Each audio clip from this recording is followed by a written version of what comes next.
Gracias, Señor, en el nombre de Jesús. Amén. Amén. Hemos estado avanzando, ¿no?, la importancia de la sal. Y cuando hemos empezado al inicio hemos dicho, ¿no?, que los límites, no sé si voy a recordarlo, los límites desde un principio han sido sal, ¿no ves? ¿Se acuerdan? Sal que tiene que estar ahí. Ya en el límite que el Señor nos había mandado, nos ha dicho, ¿no?, en el lado sur, ya sea por estos lados, ya el lado del norte lo vamos a ver enseguida, el lado del sur lo vamos a ver. Este lado ya estamos viendo, es el Mar Muerto, y el otro lado. Esta su salinidad más o menos es 40 veces más salina que la gente llega a flotar. Ya nada vive acá, aunque han encontrado algunos microbios que viven, pero nada vive en este lugar, es un lugar muerto. En cambio allá está el mar Mediterráneo, que también es salado, ¿no?, aunque no tan intenso como este, pero nos dice que los límites son la sal, ¿se acuerdan? Al este, al oriente, los límites son la sal que existe.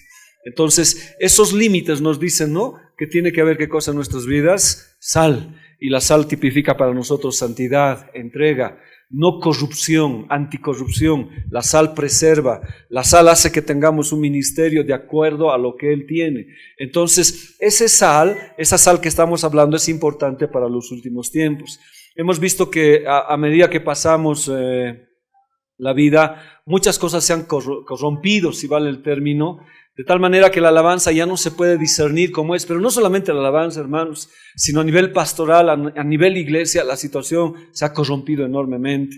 Entonces, esto nos impide, y uno de los límites que le dice Dios a Judá es, no pases y no permitas que la corrupción entre, no permitas que aquello que no es de Dios entre ahí. Entonces, por eso dice la Biblia, todos van a ser salados, aún en la eternidad con los que van a morir, y nosotros en esta tierra como sal que hemos visto, ¿ya? Entonces la sal siempre debe existir. Y se acuerdan que habían depósitos inclusive de sal, y había dicho sal sin medida. La sal no tiene medida, aunque su expendio, como le digo, el dar la sal tiene su límite. Por decir, si damos mucha sal puede producir problemas. Si ponemos poco sal, entonces es desabrido. Tiene un equilibrio. ¿Y ese equilibrio quién lo da? La persona. O sea, uno, si yo sé manejar correctamente la sal, el sabor que Dios da, entonces la sal va a ser de sabor en la iglesia. Pero si doy inadecuadamente, puede producir cosas terribles. Entonces hemos hablado también eso de la sal, ¿no ve? Y el pacto de sal. Dios, que dijo en el pacto de sal, si alguien me sirve, Él hace el pacto con nosotros, y es por siempre y para siempre, es eterno, de tal manera que quienes están a su servicio nunca van a padecer de algo, es pacto eterno. Ahora, todas las ofrendas deberían que tener sal. Antiguamente era un pacto, ¿no ve? La sal, intercambiaban sal, ¿se acuerdan? Entonces se juntaban las bolsitas de sal para ser eternos, un pacto eterno, no debía quebrarse, aún en situaciones bien críticas, ¿no? Aún cuando había alguien que tenía que testificar con el otro, etcétera, etcétera, la situación era de una fidelidad total, ¿no ve? Quiero ir a lo que nosotros ahora tenemos que avanzar hoy. También hemos hablado de esto, ¿no? A los bebés se frotaban con sal y se le fajaba para un caminar recto y un hablar sazonado. Jesús tuvo esa característica y nosotros también tenemos que tener esa característica. El esparganón hemos hablado, ¿no ve? Hemos dicho que todo tiene que derramarse sal, debe haber sal. La sal evita la corrupción. Ya los límites de Judá es evitar la corrupción en la vida diaria, especialmente en el ministerio. La alabanza no tiene que corromperse, no debe corromperse. ¿Y cuál es la manera de conservarla? A través de su palabra. Hay diferencias, ¿no? Por ejemplo, la sal dice que retiene líquidos, ¿no? La sal, por eso hay lo que es cuando uno está embarazadita, dice, ¿no? ¿Qué se llama? Esa situación me he olvidado. Y se le hincha los pies. Preeclampsia, puede tener un peligro de preeclampsia. Entonces, porque hay mucho líquido, entonces les reducen la sal. Entonces la sal de ciertos sentidos retiene los líquidos. Si hablamos en ese sentido un poquito para hacer figura, cuando nosotros consumimos sal espiritualmente del Señor, retiene la doctrina, que es el líquido de la palabra de Dios, porque da agua. Pero hay mucha situación de controversia en eso, pero como ejemplo que sirva para eso. Colosenses 4:6, ¿qué dice? Sea vuestra palabra siempre con gracia, sazonada con sal. Pero la sal tiene que tener líquido en ese sentido. O sea, ¿cuál es la palabra? Una doctrina pura que no ocasiona problemas en nuestra vida, ¿no ve? Ahora, Cuando la sal se desvanece es que ha perdido su sabor, se vuelve insípido, ¿no? Y es aquella persona que ya no conoce o ha olvidado lo que es la doctrina y ya no tiene sabor en su palabra. Por eso dice la Biblia, ¿no? Ustedes son sal de la tierra. ¿Se acuerdan? Antiguamente les dije, ¿no? Los lugares altos tipificaban, ponían luz y eran lugares paganos. Entonces la gente iba a buscar ese lado la luz y no era la luz. Por eso el Señor dice, ustedes son la luz. Entonces, para hacer un camino hacia esos lugares de luz, echaban esa sal que no servía, que había perdido su sabor, entonces servía como pavimento. Entonces Dios dijo, no, la luz verdadera es Jesús, y nosotros somos la luz para llevar esa luz, y somos sal, no como era antiguamente y como se hacía. ¿Ya? A ver, hemos visto también David, cómo es su prudencia en su palabra, porque su palabra estaba sazonada con sal, y era un hombre que sabía conducirse correctamente a través de sus palabras, ¿no ve? Y lo último que hemos visto es que Dios no permite extranjeros. Lógicamente un extranjero no conoce lo que es la sal, no puede entender lo que es la palabra del Señor. Entonces dice, no puede haber un suelto en la iglesia que se aventure, por qué sé yo, permiso del pastor, se aventure a ser parte del ministerio. No puede ser. Entonces es como un prepucio suelto, ¿no ve? Entonces la circuncisión es un pacto, y mientras el pacto esté ahí debe haber qué cosa sale en nuestras vidas. También hemos hablado de Moisés, ¿no? Que en el camino Dios lo quería matar porque tenía un extranjero en su casa, y su hijo era Gerson, un extranjero. ¿Se acuerdan? Y Dios le dio la vida porque su esposa cortó con una piedra y se lo colocó a los pies de Moisés. Hoy quiero hablar a lo que nos toca la lección de hoy, que sería los límites de sal, santidad, no a la corrupción. ¿Podemos cerrar la puerta, no, Jonah, por favor? Van a estar entrando normalmente. ¿Ya? Mire, para un poquito ver los límites de sal. Si se dan cuenta, nosotros hemos hablado a este lado. A este lado, ¿quién estaba en el sur? Los edomitas. ¿Y los edomitas a quién prefiguran o quién es? Es fornicario y profano. Esaú. ¿Ya? Y los repite varias veces. Ese límite dice, no puedes profanar.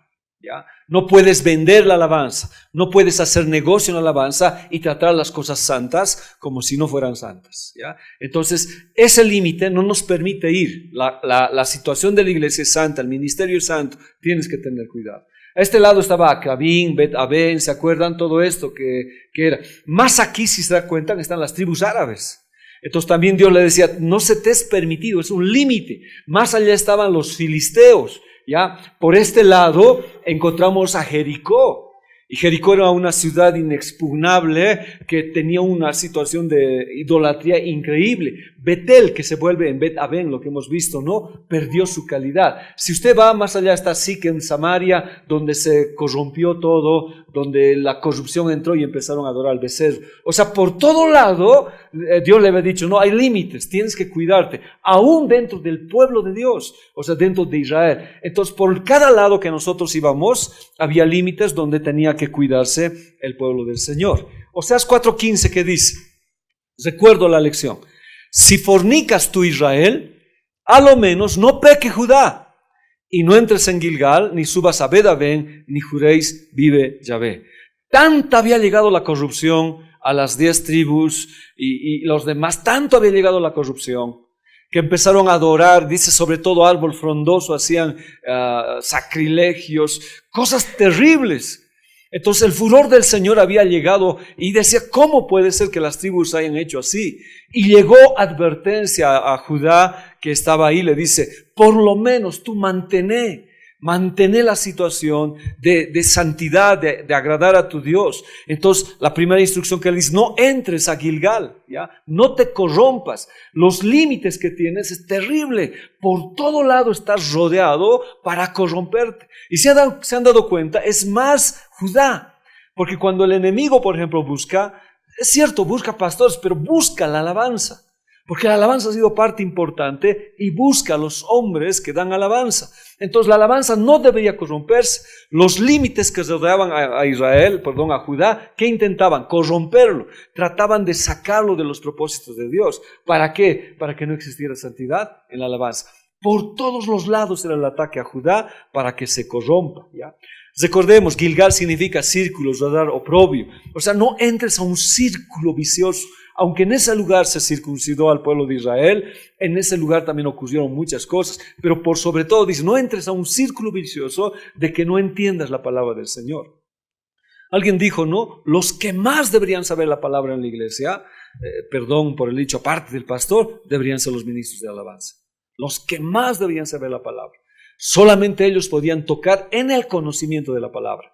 Pero cuando entraron, volvieron un círculo, ya no había, era como les digo, una monotonía, habían perdido muchas cosas, ya no había sal y había oprobio, se había corrompido. ¿Por qué? Porque Bet-Aven se había convertido en casa de maldad.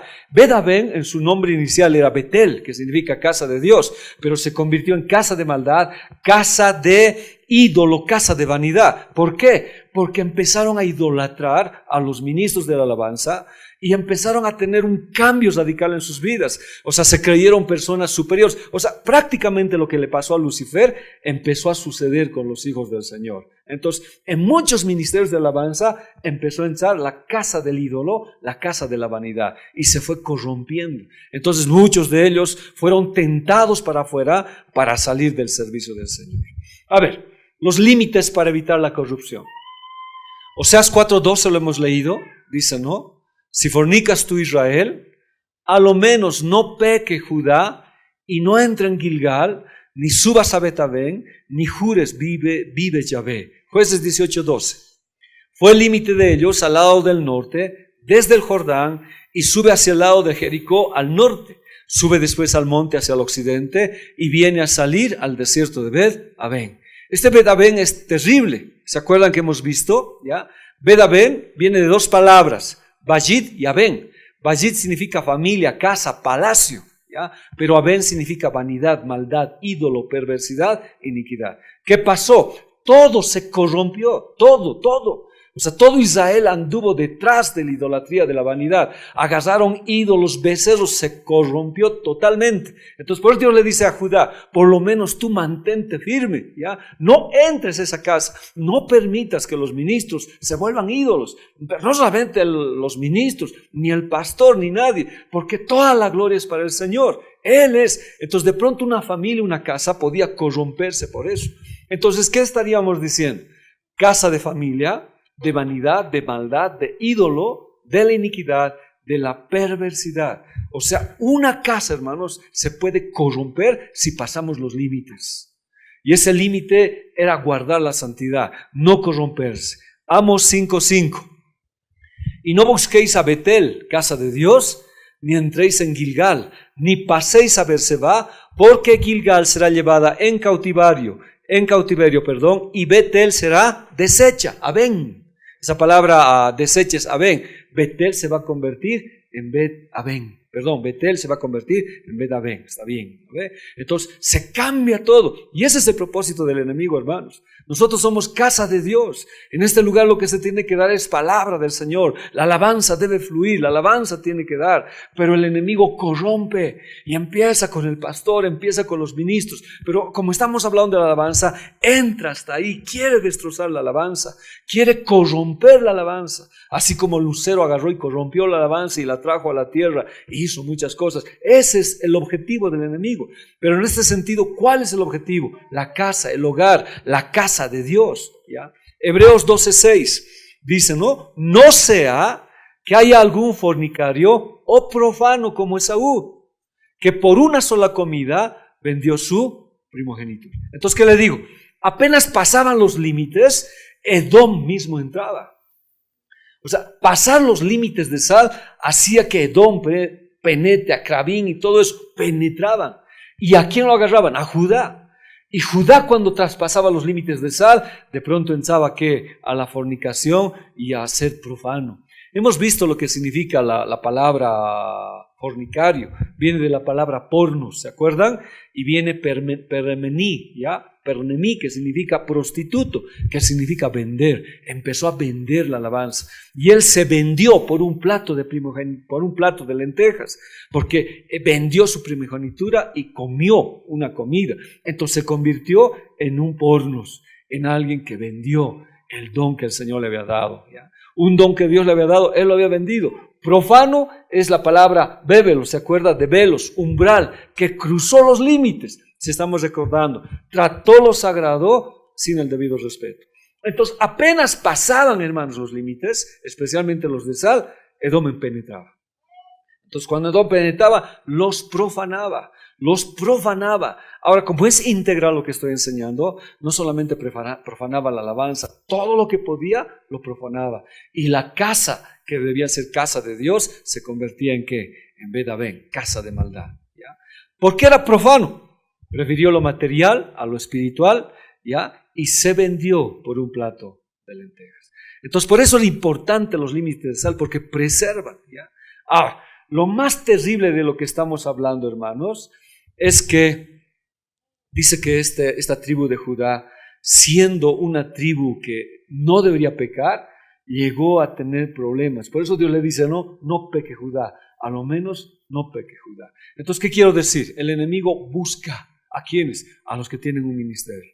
Y hace que forniquen o profanen para que Betel se convierta en Betabén. Entonces, ese es el objetivo del enemigo. Quiere profanar el llamado, en este caso de la tribu de Judá. Miren, vamos a ver algunas cositas, ¿ya? Que nos tiene que interesar, porque dice este hombre, Elvis Presley, que nació el 8 de enero del 1935, dice que sus inicios fue en una iglesia de Tupelo, en el estado de Mississippi, de las Asambleas de Dios de Tupelo, ¿ya? Su padre era diácono y su madre maestra de la escuela dominical, ¿ya? De Elvis Presley. Ahora, ¿por qué digo? Porque profanó, o sea, lo conquistó a este hombre. 12 años sirvió en el ministerio, ¿ya? Elvis fue uno de los cantantes principales de la iglesia con un cuarteto gospel, o sea, con música bíblica cristiana. Entonces, cuando él se inició, sus padres llegaron, tuvo muchos problemas, pero cuando se inició él, cantaba, ¿ya? Cantaba, alababa al Señor, y su voz dice que era muy privilegiada. Hay un hombre que se llama Mark Macías, y escribió un libro que se llama El Rey de las Horas Finales, El Rey y las Horas Finales. ¿Y qué decía? Él decía, ¿no? Cuando estaba con Elvis, decía, quería dar su talento a Dios, pero el mundo era demasiado tentador como para resistir. Entonces, de cierta manera, este hombre de la tribu de Judá, porque tiene que ser de la tribu de Judá, es un alabador. ¿Qué fue? Fue profanado, lo profanaron, lo conquistaron a este hombre. Su historia es bien triste cuando uno lo ve, ¿ya? Él que decía, creo en la Biblia, dijo una ocasión, creo que todo lo bueno proviene de Dios. No creo que yo cantara como cantó si Dios no hubiera querido que lo hiciera. Eso decía él, ¿ya? Eso decía. ¿Cómo entró a ese tipo de música? ¿Cómo que fue profanado? ¿Ya? Para este hombre Elvis, el cristianismo y la música estuvieron íntimamente entrelazados desde el principio de su vida. 12 años le sirvió al Señor cantando en el coro. Y las alabanzas que él canta, hermanos, porque dice él, ¿no?, que cantaba alabanzas, pero nunca hacía que sus músicos sean los que cantaban el rock. Y él decía, el rock no es de Dios, es el diablo, dice en su testimonio. Y nunca cantó un rock cristiano, él nunca lo hizo, sino cantaba lo que dicen en el gospel, cantaba alabanzas al Señor y contrataba o tenía otros músicos para ejecutar la música cristiana. Y lo hacía porque dice que no se desprendía de las cosas del Señor. 12 años le sirvió, pero salió, ¿ya? Profanaron su llamado como a la tribu de Judá. Cuando ya era una estrella, dicen, si alguien le hablaba de Dios, dice que terminaba en lágrimas y llorando. Se dice también que siempre llevaba consigo su Biblia. O sea, uno que les regaló Mark Macías y otra que les regalaron sus padres. Esa su Biblia todavía se está exponiendo en un museo y dice que han sacado muchas notas de esa Biblia. Hay un programa, ¿no ve?, que hay en celular, inclusive hay sus anotaciones de este hombre que estudiaba, dice la Biblia. Muchas veces pasó momentos bien difíciles que mezcló con algunas cosas, hasta con el esoterismo, pero su amor dice que era el Señor. Aunque como dicen, no pudo resistir la tentación y se vendió en su don, ¿ya? Entonces siempre llevaba su Biblia. Hasta ahora su Biblia está siendo expuesta en un museo allá en Estados Unidos, ¿ya? Su hermano, y Mark Macías, porque hay altos historiadores, es largo, Sostienen que cuando lo hallaron agonizando el 16 de agosto de 1977, porque estaba hinchado, gordo, obeso, drogas, etcétera, etcétera, dice que tenía la lengua afuera y los ojos con sangre. Pero dicen ellos, ¿no?, que musitaba, o sea, que decía algo en el cuarto de baño. Dice que su cuarto de baño era pues un baño especial, o sea, bien cómodo, porque ahí meditaba, ahí leía, dice. Pero cuando entró ahí a su cuarto, a ese baño, no salió. Su novia que tenía golpeó la puerta para que lo abriera, no abrió. Entraron con Mark Macías y su hermano y lo encontraron muerto, pero todavía musitando, decía todavía ciertas palabras. ¿Y qué decía? Dice, muéstrame una salida, Señor, estoy cansado y confuso, te necesito. Así murió Elvis Presley. Pero, ¿por qué quiero hacer esta rememoración de esta historia? Porque este hombre, si vemos nosotros, era de la tribu de Judá. Era de la tribu de Judá, pero pasó los límites porque lo agarraron para comerciar con él. Ganó 3 premios Grammy, gracias a la música gospel, ¿ya? Uno de sus temas, cuán grande es Él me tocó, ¿ya? Sublime gracia, ayúdame a llegar a Jesús, pero los profanos lo agarraron y vendió el don que el Señor le dio. Cuando yo hoy día escuché los temas que él cantó, esos yo los cantaba pues cuando estábamos en la iglesia. Me ha tocado, no sé si cuántos se acuerdan, sí, me ha tocado. Y él lo canta, o sublime gracia. Entonces él lo cantaba cuando tenía, y dice que se juntaban con varios músicos. Lo increíble es que los primeros 4 rockeros, hermanos, los 4 asistieron a la iglesia. 2 a la iglesia bautista y 2 a la iglesia de las asambleas de Dios. Y los 4 fueron tentados por la misma empresa, Sun Records, si no recuerdo mal, y se los llevó a los 4. 4 hombres que eran de Dios, de la tribu de Judá, porque no sé qué podía decir, ya con dones para cantar al Señor, que fueron tentados y sacados, ¿ya? Entonces vendió su don como Esaú por un plato de lentejas, profanó, fornicó y quedó terriblemente mal, ¿ya? ¿Qué pasó? El éxito y el dinero fácil lo llevaron a la ruina, al rey del rock, ya que vivió al límite entre anfetaminas, mujeres, fans, y poco a poco su ritmo de vida lo llevó a la autodestrucción. Aunque él buscaba de Dios, pero esto fue cada vez calando más en su vida. Hay un hombre que se llama Samuel Cornelius Phillips. Este es el fundador del sello discográfico Sun Records, ¿ya? Esto lo descubrió Elvis Presley. Fue a una iglesia y lo vio. Eso es increíble, ¿no? Cómo el enemigo hace esto. Y sacó, y dice que él, Samuel Cornelius, los invitó para que probaran su voz en la radio, porque era un hombre que hacía radio y escuchaba eso, lo invitó, y el costo para inscribirse era $5. Elvis fue, y no solamente Elvis, otros más fueron, y se quedaron. Los separó de la iglesia y empezó una carrera artística para él. Pero su vida fue terrible, hermanos, terrible. Muchos le han preguntado y han dicho, ¿no? ¿Dónde está Elvis? ¿En el infierno o con el Señor? Mark Macías dice, no, yo he visto que él se arrepintió en el último momento. Dice que su vida, algunos dicen, no, tenía doble vida Elvis Presley, porque dice que tenía orgías en su casa con mujeres, etcétera, etcétera, pero cuando alguien hablaba una mala palabra, él se enojaba, dice, y defendía. Entonces algo pasaba en este hombre, lo habían arrancado de su ministerio. Tengo aquí una de sus canciones, David, si me puedes ayudar. Y esperemos que nos puedas reproducir, y creo que no quieres reproducir.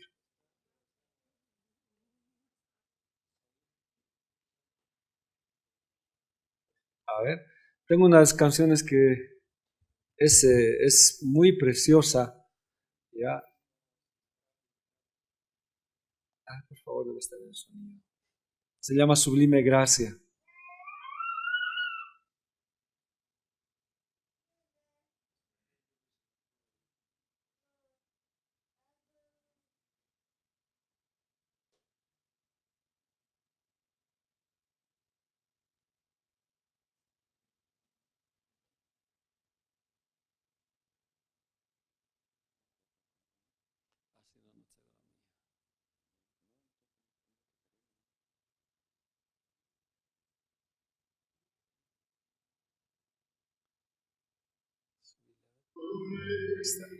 Gracias, Isai. Vamos a escucharlo desde un principio. No sé cuántos han escuchado ustedes Sublime Gracia. Terrible alabanza, ¿no? A ver, vamos a pasarla, por favor, para que lo veamos, Sublime Gracia. Y este es cuando siempre terminando cantaba esta alabanza él. Y vamos a escuchar su voz. Muy linda alabanza.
La historia de Sublime Gracia, mientras vamos bajando un poquito, David, es la alabanza para el pecador más terrible que existe.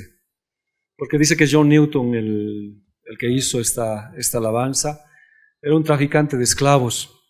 Perdió a su madre a sus 7 años y su padre lo puso a trabajar y lo metieron en un barco de guerra y ahí lo abusaron, lo golpearon. Él se independizó y fue capitán de un barco y empezó a traficar con esclavos. Y dice que los maltrataba y los destrozaba. Pero había una cosa, la madre de John Newton dice que era una mujer muy devota al Señor. Entonces esta mujer, hasta sus 7 años que tuvo, o a los 6 años que murió, algunos dicen, John Newton, le inculcó la palabra del Señor. Ya a medida que pasó John Newton, creció, dice que hizo barbarismos increíbles este hombre, especialmente con la trata de esclavos. Entonces resulta que un día cuando él estaba navegando, el barco estaba a punto de zozobrar y es ahí que se recordó de las recomendaciones de su madre y clamó a Dios, dice, y Dios los libró juntamente con todo el barco y con toda la gente que estaba. Todavía a pesar de esto tuvo problemas de poderle servir al Señor y un día él entregó su vida totalmente a Jesús, se hizo un sacerdote anglicano si no recuerdo mal y predicó la palabra del Señor. Él hizo la letra recordándose a todos los hombres. Dice que los esclavos cantaban este susurro de alabanza, pero no había una letra y cantaba y le atormentaba, dice, todo lo que había matado. Y él decía, no, un desdichado, la palabra desdichado quiere decir, puede ser un ciego como yo que puede encontrar gracia de Dios. Y dice que Dios le dio la gracia. Este hermano es un clásico de la música cristiana que se ha cantado en todo el mundo. Y yo lo recuerdo porque antes se cantaba este tipo de himnos, ¿no? Ese era lo que había. Y esa misma alabanza él lo cantaba siempre. Y otros, me ha tocado, cuán grande es él. Nunca, o sea, por lo menos que yo averiguaba, dice que nunca quiso cantar un rock cristiano, ¿no? Para él no había, porque él decía, el rock es del diablo. Y él, por eso cuando tenía músicos para cantar estas alabanzas, traía otros, uno de sus hijos tocaba con él y otro, pero no mezclaba la alabanza. Y tenía periodos así, dice. Muchas veces lo sorprendieron con otros músicos cantando al Señor. Y murió de una manera bien increíble, este hombre, con la lengua morada, los ojos llenos de sangre, pero con ese susurro que algunos dicen, ¿no? Y al final, que solamente Dios lo sabe. Mira, estos son los 4 hombres que están, Jesse Lee, está Elvis Presley, está el otro hombre, no recuerdo qué se llama, Perkins, a ver, voy a ver qué se llama el otro, voy a ver un poquitito, a Johnny Cash. Son los 4 que empezaron en la iglesia, ¿ya? Estos 4 se iniciaron en la iglesia junto con Elvis. Y este es uno de los 4. Dice que este disco está perdido porque los 4 interpretan alabanzas al Señor. Este llama el disco del $1,000,000, ¿ya? Alabanzas, los 4 cantaron. Y este es otro que se llama Jesse Lee Lewis, que se llama el salvaje del rock, que cuando tocaba el piano dice que golpeaba, se tocaba con sus posaderas, con lo que podía, un loco, dice él. ¿Ya? Él nació el año 29 de septiembre de 1935, pianista y cantante, se lo apodaba el asesino. Era primo de Jimmy Swaggart, y junto con Jimmy Swaggart cantaban y alababan al Señor. Ya eran parte de todo esto, los que se acuerdan de Jimmy Swaggart, ¿ya? Y pianista de las Asambleas de Dios. ¿Ya? Bueno, no quiero enfatizar mucho eso, ¿no? Pero si se ubica en la situación que estaba él.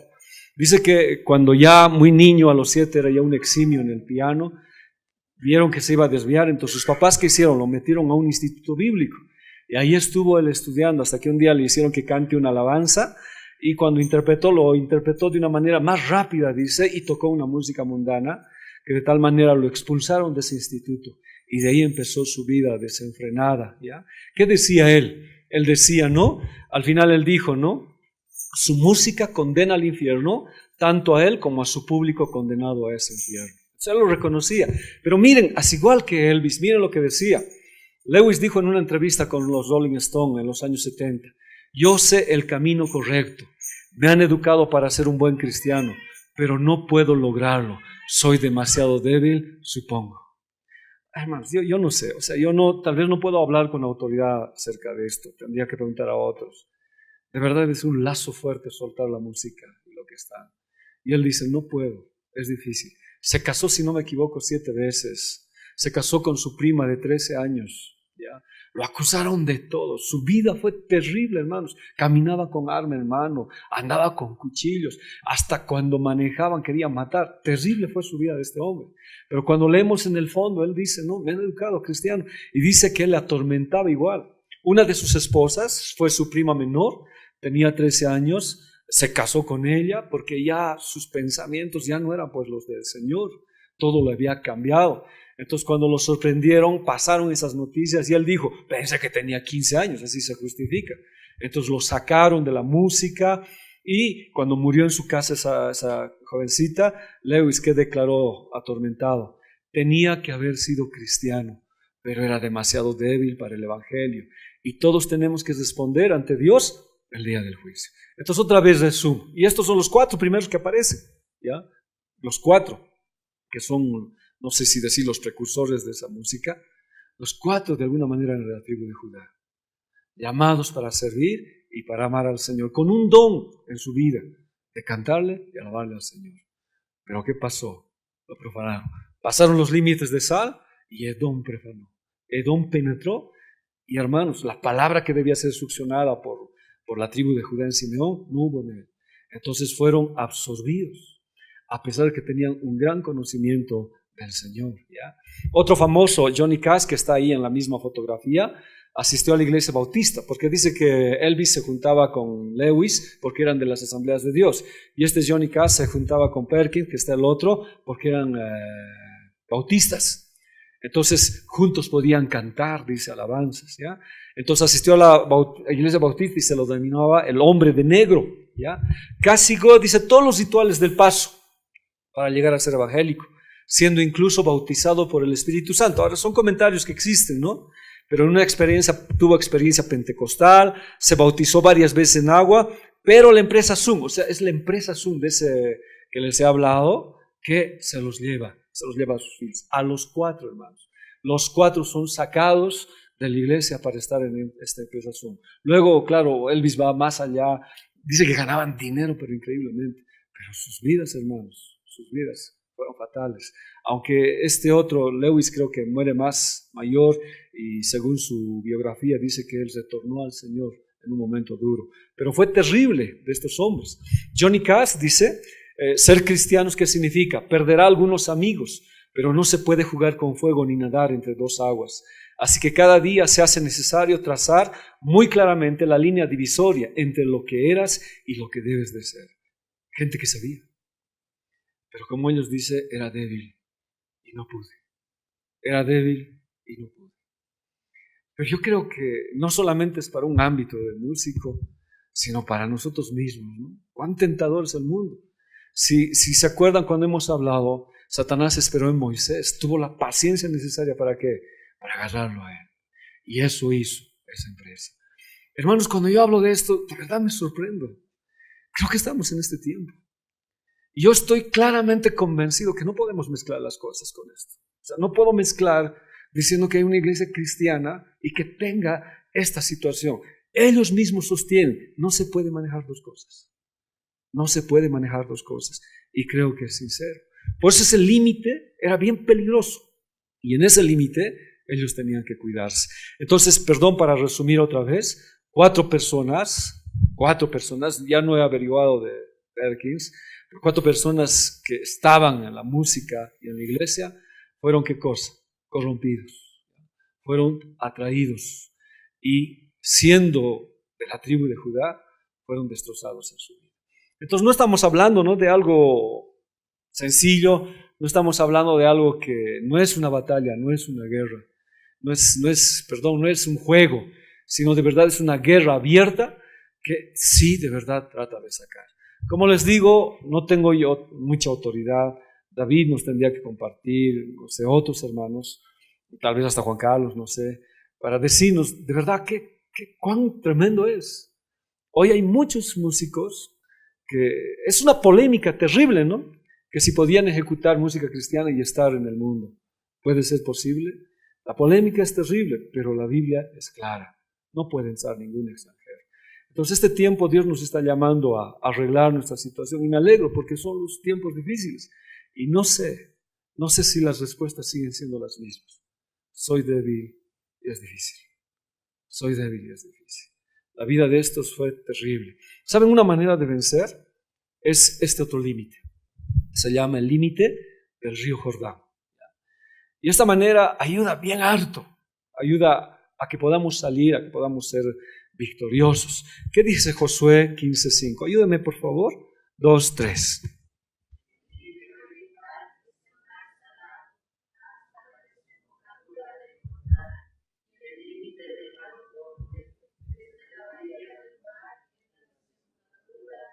Ahora, si se dan cuenta, ahora hablamos al lado norte. Hemos hablado del sur, hemos hablado del levante y del poniente, ¿se acuerdan? Del este y del oeste.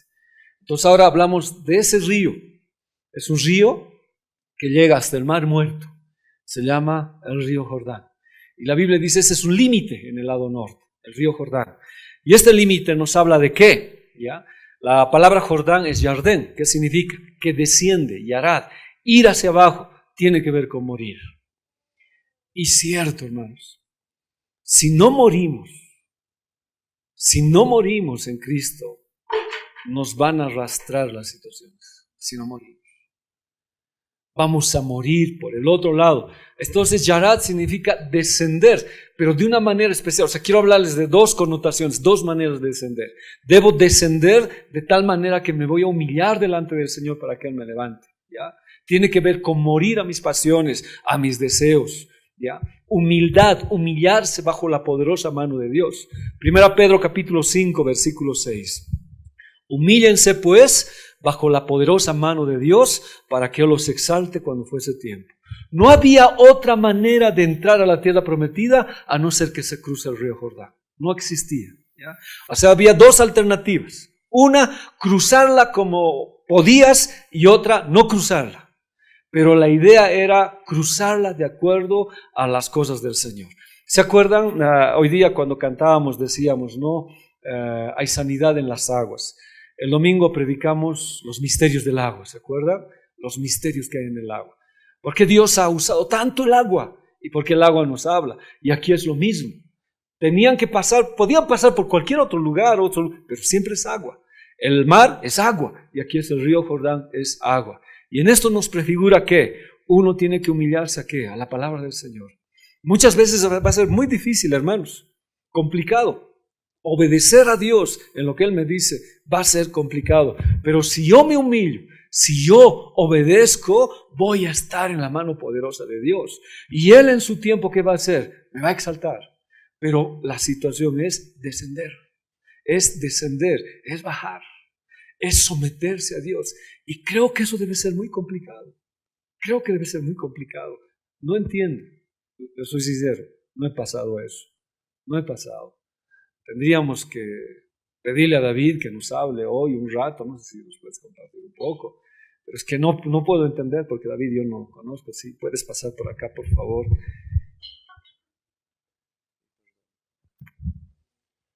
Amén.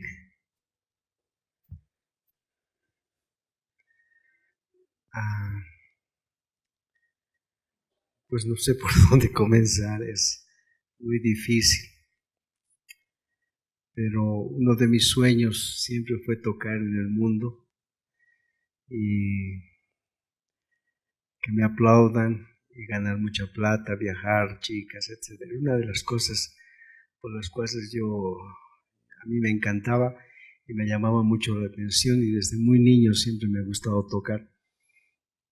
Y pues a Freddy y a mí mi padre nos llevaba a la iglesia a la fuerza, o sea, ni siquiera era porque nosotros queríamos, y muchas veces hemos conocido a un Dios así, de esa manera, hasta que finalmente cada uno hizo su vida y yo logré entrar a un grupo musical, logré viajar a muchos lugares, empezar a ganar dinero, por ejemplo, lo que en todo un mes tú ganas, tú lo puedes ganar en 2 días, en un día. Y es una vida muy, muy tremenda. Conoces mucha gente, viajas a muchos lugares, se gana mucha plata, y como joven hay muchas mujeres, alcohol, drogas, y es muy difícil dejar, ¿no? Entonces, y cuando Freddy me presentó al Señor, para mí era algo bien difícil. ¿Por qué? Porque era la única manera con la que yo podía sostener a mi familia. No había otra manera. Y cuando el Señor me aceptó como su hijo, yo lo vi negro durante casi 2 años y muchos años, porque lo único que yo sabía hacer era tocar, nada más. Y no había trabajo, y imagínense, tengo 6 hijos, me costó muchísimo, y mis amigos venían a casa y me decían: ¿por qué no vuelves? Tu instrumento está ahí, te vamos a doblar el sueldo, volvé. Y muchas veces me iba a los locales y me quedaba parado ahí, y me daban unas ganas de volver, porque uno necesita plata y uno necesita darle de comer a sus hijos, y realmente te agarra la música. Y eran noches íntegras en las que yo no podía dormir, y le decía al Señor: ¿qué hago? ¿Qué hago? ¿Qué hago? Y mis amigos venían cada semana: David, necesitamos un bajista, necesitamos que alguien lleve el contralto, te necesitamos. ¿Qué necesitas? O te doblo, o te triplico el sueldo, ven. Y me mostraban el dinero. Y ¿saben qué, hermano? Yo tomé una decisión, y es la de servirle a mi Señor, y nunca más volví a tocar. Y después de los 3 años que la vi negro, me puse a estudiar, y actualmente la música ya no es mi sostén, ¿sí? Entonces empecé a hacer otro tipo de trabajo y aprendí a vivir de Dios, y el Señor no me ha fallado hasta el día de hoy, pero cuesta. Yo les estoy hablando mi experiencia como músico. Cuesta mucho dejar, porque la música sí paga, ¿no? Paga, y muy bien. Entonces, imagínense si yo no hubiese tomado esa decisión, y gracias a Freddy conocer las cosas del Señor, quizá mis hijos más hubiésemos estado ahí de reggaetoneros, chicheros y otras cosas más, ¿no? Entonces, gracias al Señor no sucedió eso. Y yo soy una persona que con mis hijos soy muy duro en ese aspecto, ¿no? Entonces, mientras yo viva, ellos no van a pisar un lugar así, porque yo me porto muy duro en esa parte. Y si el Señor nos lleva algún día, quiero que ellos y mis nietos sigan tocando, ¿se dan cuenta? ¿Para quién? Para el Señor. Y que la idea no es ser famoso, la idea es que Dios te conozca. Con eso ya no está pagado. Amén. Eso a grandes rasgos. Gracias, Freddy. Pasar el Jordán no era sencillo, era humillarse. O sea, no era depender de Dios, hermanos. Y no sé si hablamos, Josué, miren lo que dice. Bueno, no está acá, lo vamos a ver en el otro lado para ir. La única manera de conquistar la tierra prometida era pasando el Jordán. No había otra. Se debería pasar el Jordán. Pero uno tenía que descender, humillarse. Ahora no es que uno bajaba, o sea, no es descender de nivel como persona, o sea, en tu autoestima, aunque la palabra autoestima no existe en la Biblia, porque es la estima de Dios en mi vida. Pero era bajar, no ser nada, no era eso. Era depender de Dios. Y eso, hermanos, no es pues sencillo. Porque a mí cuando Dios me llamó, me dijo, en una noche yo renuncié a mi trabajo, porque en un sueño me habló, y en el sueño me habló claramente, y al día siguiente yo presenté mi carta de renuncia. Tener que vivir, si tú no estás acostumbrado a depender del Señor, es terrible, porque cuando tienes plata, bueno, pues ¿qué problema es? Tú la ganas, sabes que cada mes te va a venir, tienes un seguro, pero depender de Dios y confiar en Él ha sido terrible. Pero uno desciende y se pone en las manos del Señor. Y en las manos del Señor, Él a su tiempo, ¿qué hace? Te exalta. Eso es lo que Dios quería en la vida de los hombres. Pero descender no era fácil. La dirección de Dios debería estar, y humildemente uno debería obedecerlo, ¿ya? Es tener la poderosa mano del Señor en su vida. Entonces, bajar, hermanos, para obedecer y hacer lo que Él decía, no siempre fue sencillo. ¿Cuántos hombres de Dios yo vi volver a sus trabajos? Alguna vez yo lo intenté. 2 veces lo intenté. Me fue muy mal. Quebré. Y porque Dios me dijo, yo te he dado trabajo, no tienes que buscar. Desde esa vez yo ya no busco trabajo, porque sé dónde Dios me ha llamado. Entonces la mano de Dios siempre está en tu vida. Y este es el límite. Y este límite es saber reconocer que Él sostiene. Y el pacto de sal era ese, pues. El pacto de sal decía, no, yo voy a hacer un pacto contigo y nunca va a faltar nada, ni a tu descendencia, ni a los que estén contigo. Entonces, pero no es descender. Ahora, no sé si se me ha ido esa cita, pero la vamos a ver. Dice, ¿no? Cuando Dios le dice a Josué, cuando pase, le dice, solamente esfuérzate y sé valiente. Y yo te voy a dar la tierra. Pero para conquistar la tierra, inevitablemente, tienes que pasar el Jordán. No hay otra manera. Ahora, si lo aplicamos a nuestro contexto actual, a lo que estamos viviendo, la tierra prometida está cerca para nosotros. Está cerca, hermanos, la venida del Señor Jesucristo. Y el río Jordán es el límite para que nosotros pasemos y lleguemos a ese lugar. ¿Y eso qué significa? Obediencia. Obediencia. Yo no sé si este tiempo corto que nos queda todavía, o es más, porque mi tiempo no es como el Señor, ¿no? Pero tal vez Dios a algunos los llame, a los obreros del último tiempo, a los que serán llamados a las 5 de la tarde, antes de la última hora para venir. Son los últimos hermanos de la cosecha. Y estos van a ser llamados, y Dios dice, yo voy a pagar, ¿ya? Desde el primero hasta el último. Los llamados todavía tienen que existir hoy, en los últimos tiempos que existen, ¿ya? Entonces, era una forma de descender, pero algunos descendieron mal, ¿ya? Descendieron mal. Génesis 38:1, mire, esta es la Biblia Yuneman. Y aconteció en aquel tiempo, descendió Judá de sus hermanos, y llegó un hombre adulamita, y su nombre Hiram. O sea, mire, esta es otra manera de descender. Dios no me está llamando eso, me está llamando a descender en obediencia a Dios, no descender en el otro sentido. Él descendió de sus hermanos. O sea, ¿cómo puedo yo descender? A ver, ¿cómo les explico? Dice descender de sus hermanos. Yo podría descender de mis hermanos cuando hago peor. O sea, he descendido en mi nivel como cristiano, he descendido como hijo de Dios, no he valorado mi llamado. Es como, bueno, no sé, como dice David, ¿no? Es estar en el ministerio y ser atrapado por la música, como Elvis, por ejemplo, descendió. Él descendió de sus hermanos. Fue un descenso que lo llevó a pique, lo llevó a morir. Ese descenso no es el que estoy hablando. El descender, estoy hablando lo que dice Génesis en la Reina Valera, aconteció en aquel tiempo que Judá se apartó, es bajar para morir, regreso al suelo, desarmar, derribar y quitar. Por más que Elvis Presley y los otros se recordaban de Dios, habían descendido para Él. Ahora tengo algunos ejemplos que tal vez puedan dolernos un poco, pero es importante entenderlo, ¿ya? Uno puede descender, no puede descender más allá de donde Dios le permita. Nosotros nos humillamos, pero Dios nunca te va a dejar descender más allá del llamado de Dios.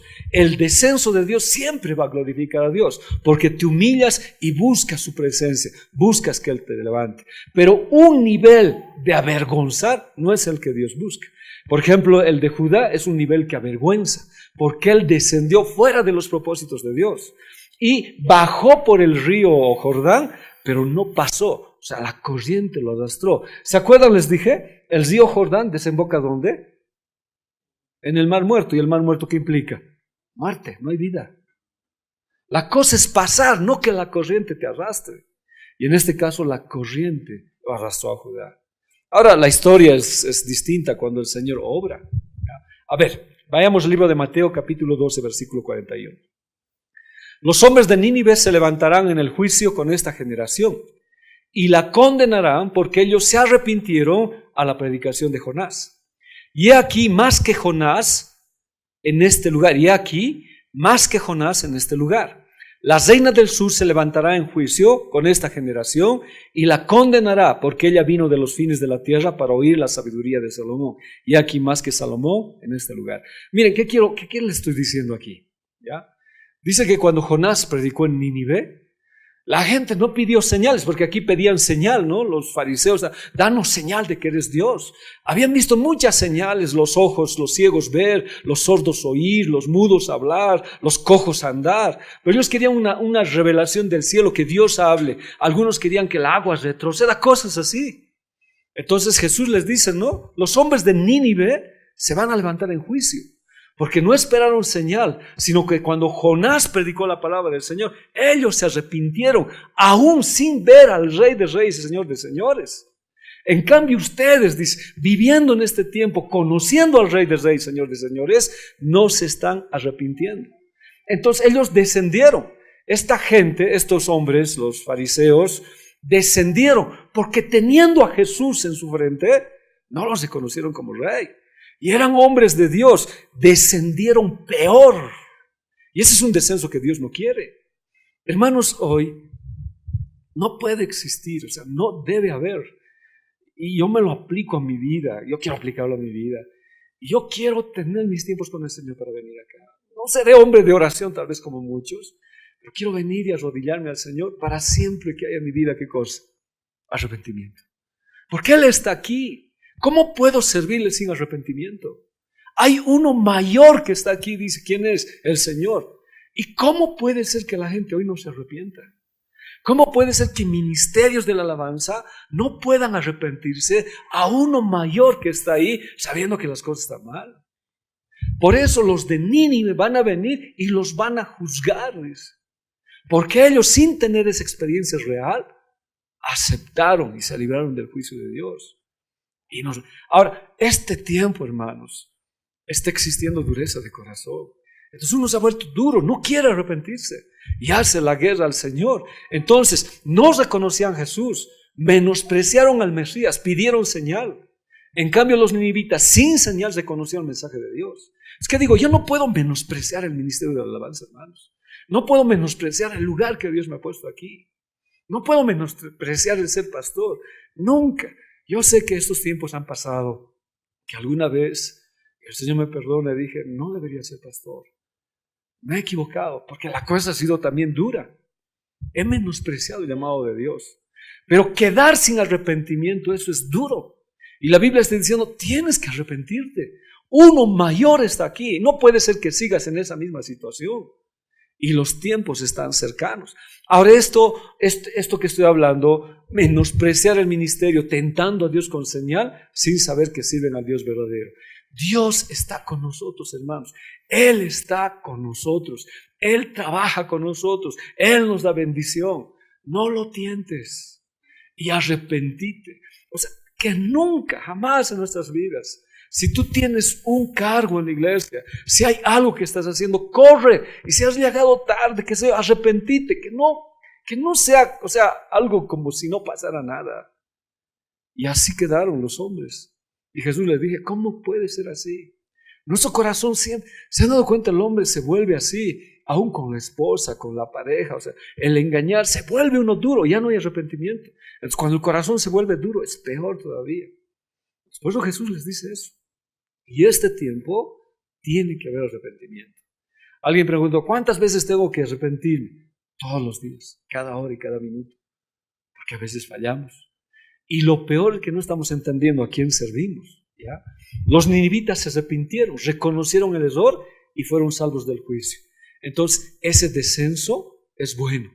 El descenso, pero de no saber que tu ministerio es de Dios y no lo reconozcas, eso es descender más que tus hermanos.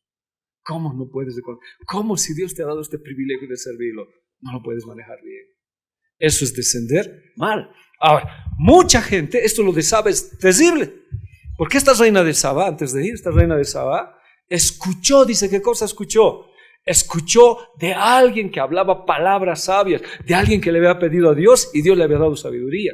Y no escatimó en viajar kilómetros y kilómetros, atravesar el desierto, venir con una comitiva y a escuchar esas palabras. Miren, si yo resumo esto, ¿qué sería descender? Descender implica ser menor que nuestros hermanos, que por la palabra vienen de lejos para vivir la palabra, o sea, para estar en este lugar. Pero muchos que vienen viviendo cerca, no lo ven. Eso es descender, hermanos. A ver, para ilustrar un poco, mucha gente viene de lejos como la reina de Saba. ¿Para qué? Para escuchar las verdades. Mientras otros ya no hacen el mínimo esfuerzo para venir, aún viviendo ¿qué? Cerca. Eso es descender, pues. Ese ha descendido, ya no valora las cosas de Dios.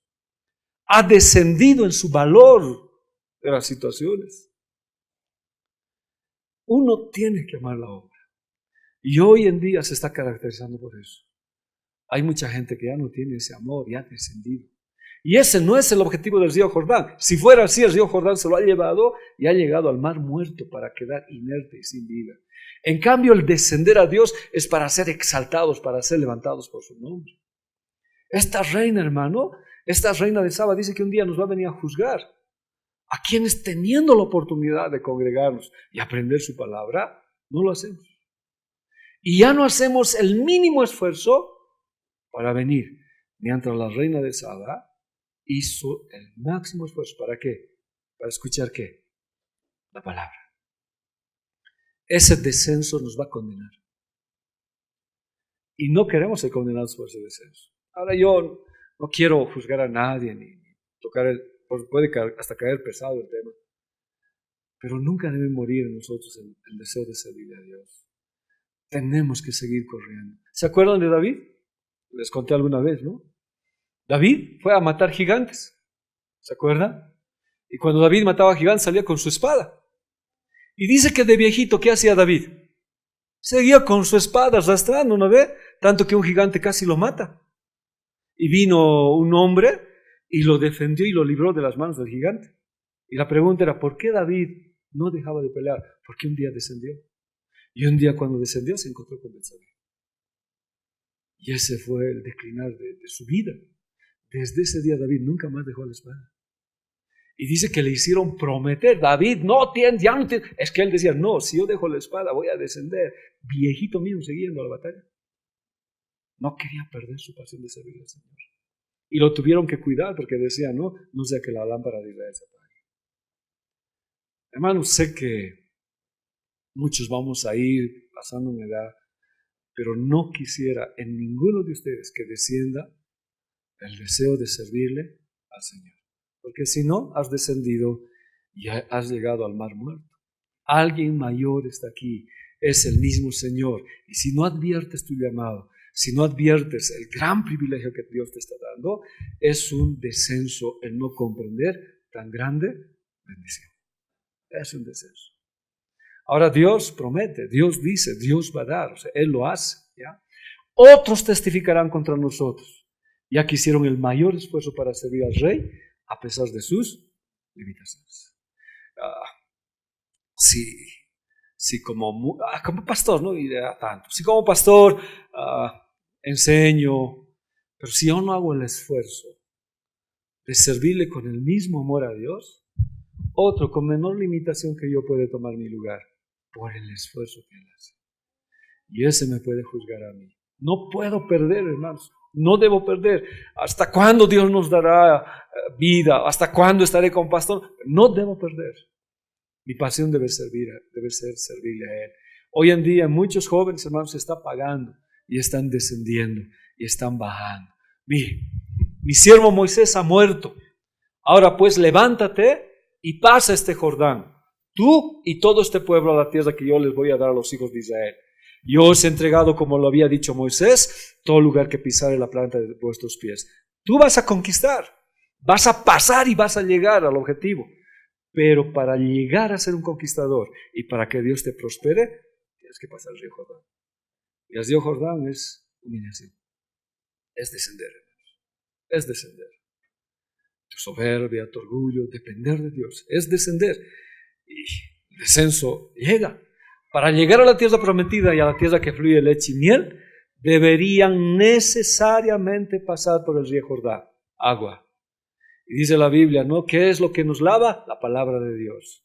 ¿Qué es lo que nos purifica? La palabra de Dios. Somos lavados por la palabra. Y la palabra cada vez que nos llega, hermanos, pues nos hace descender, pero no descender como Judá a niveles bajos para que nos arrastre la corriente, sino a humillarnos en su presencia y a pedirle perdón y decir, Señor, perdóname. Arrepentimiento, como los de Nínive. Porque uno mayor está aquí, nos está hablando, ¿para qué? Para estos tiempos finales. Un descenso para gloria. Estas aguas del río desembocaban en el mar muerto. Si las aguas del río se lo llevaba uno, llegaría ¿a dónde? Al mar muerto, donde no hay vida. Y eso es lo que el enemigo quiere. Quiere que descendamos a ese nivel. En cambio, Dios quiere que desciendas para depender de Él, para que la gloria de Dios se manifieste a ti. Entonces, si uno lo cruza mal, puede llegar a un lugar sin vida. Pero si no se cruza el río Jordán, tampoco nunca vas a experimentar ¿qué cosa? La bendición y la prosperidad. Entonces sí o sí, el único camino para pasar la tierra prometida, ¿cuál era? El río Jordán. Les dije, pues no pasaron por puente el Mar Rojo, Dios lo podía hacer.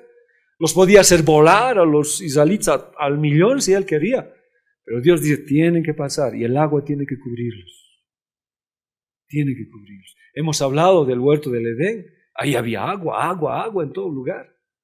En el lugar santísimo el agua estaba igual hasta arriba. Entonces el agua era importante. Pero el agua, ¿qué me tipifica para mí? Bendición. Tipifica humildad. Uno desciende y en humildad le obedece al Señor. Ahora por eso decíamos, ¿no ve? Es difícil a veces descender y humillarse. Y tener que reconocer que Dios va a sustentarnos. Complicado, hermanos. Ya David lo hemos escuchado. No tengo yo ese conocimiento. Pero debe ser terrible tener que dejar. Pero cuando uno desciende, Dios los exalta a su debido tiempo.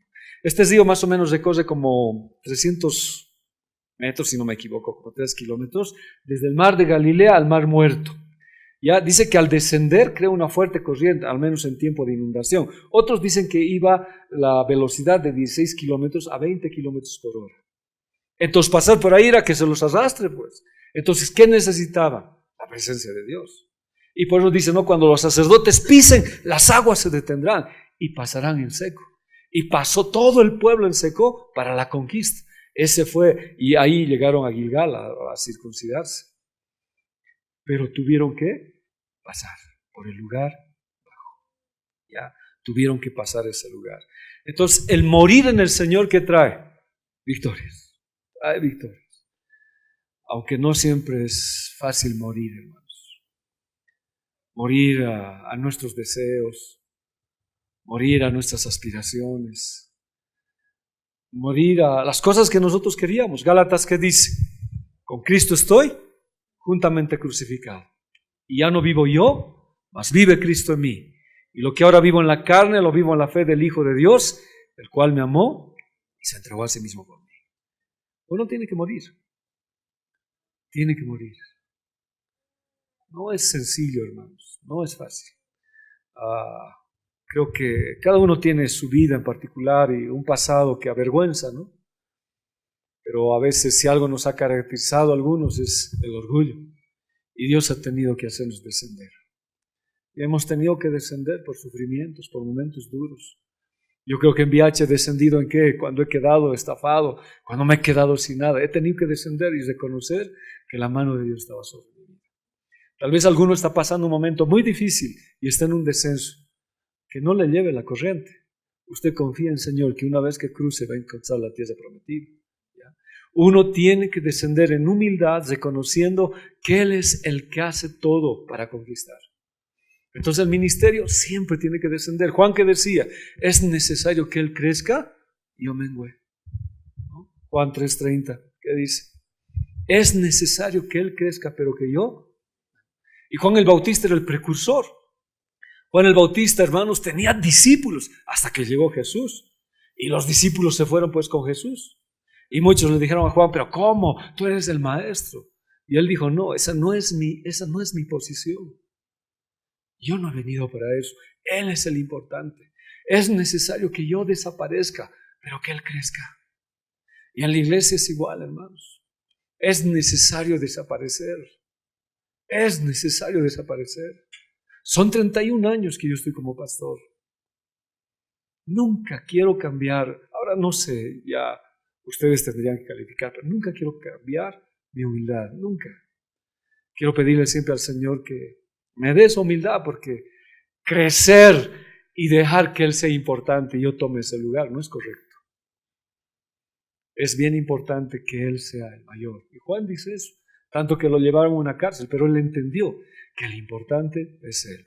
Por ejemplo, nosotros, ¿por qué nos reunimos? Por Él es el importante. El ministerio, ¿por qué toca? Por Él es importante. Nosotros descendemos, Él debe crecer, Él tiene que crecer, siempre debe crecer. Y cuando hacemos eso, entramos a la tierra prometida. Entonces, este límite muchas veces no es bonito. Este límite a veces es duro y es fuerte. Pero no hay otra manera, hermanos. No hay otra manera. Juan 3:29, que dice, ¿no? Entre una silla pequeña y una grande. El esposo es aquel que tiene la esposa, mas el amigo del esposo que está para asistirle y atender a lo que dispone. Se llena de gozo con oír la voz del esposo. Mi gozo pues es ahora completo. Conviene que Él crezca y que yo mengue. ¿Qué quiere decir? Juan dice, no, yo soy pues el que ha preparado el matrimonio, yo soy el que ha repartido las invitaciones, yo he contratado a los cocineros. Según la tradición judía, Juan, en el sentido de lo que eran las personas, era el que preparaba el lugar, el aposento, era el que llevaba a la novia, era el que cuando llegaba el novio, él le entregaba y en silencio se salía de la oscuridad porque había cumplido ¿qué cosa? Su papel, había cumplido su papel de servirle al Señor. Y es lo mismo con nosotros.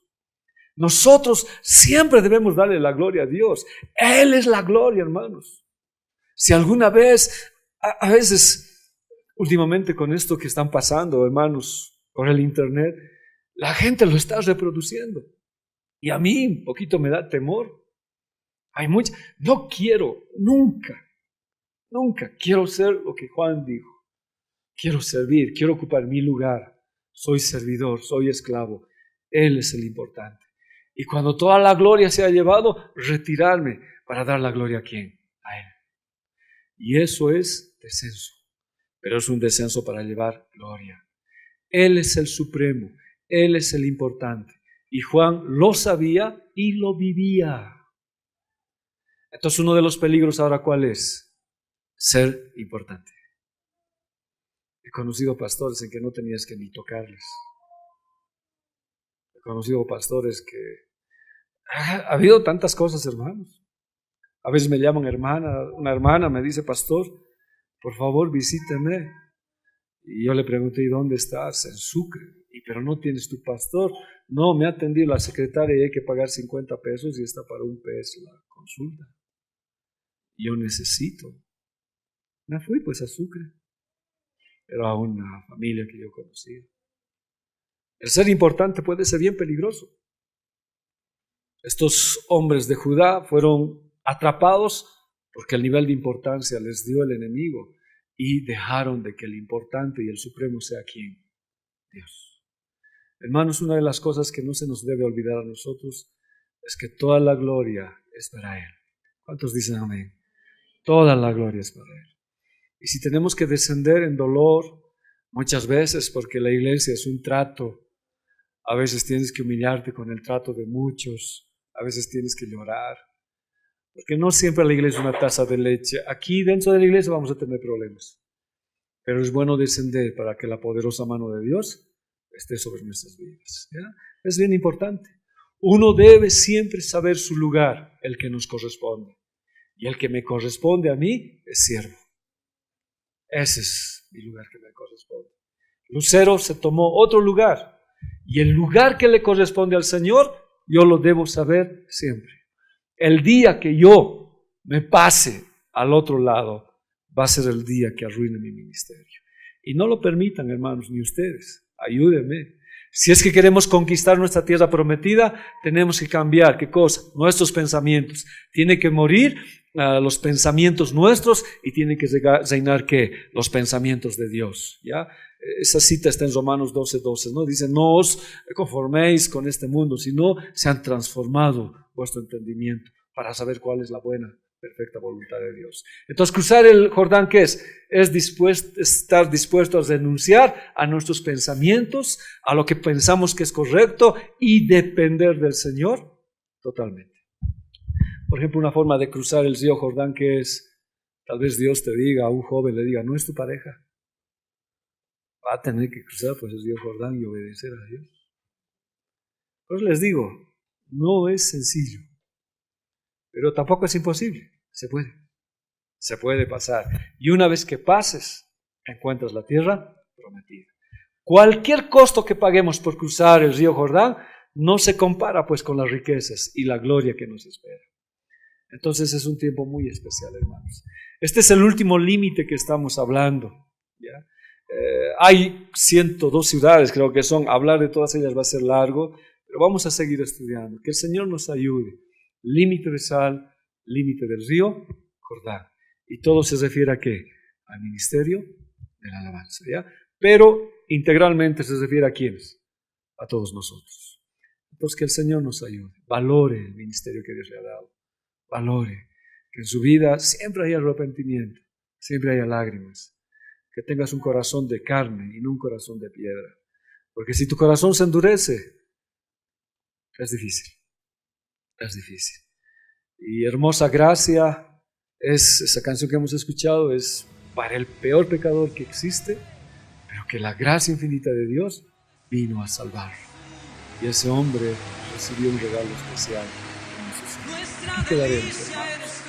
Pero ha sido un tema que de verdad nos hace pensar y reflexionar en las cosas del Señor. Le invito a que se ponga de pie.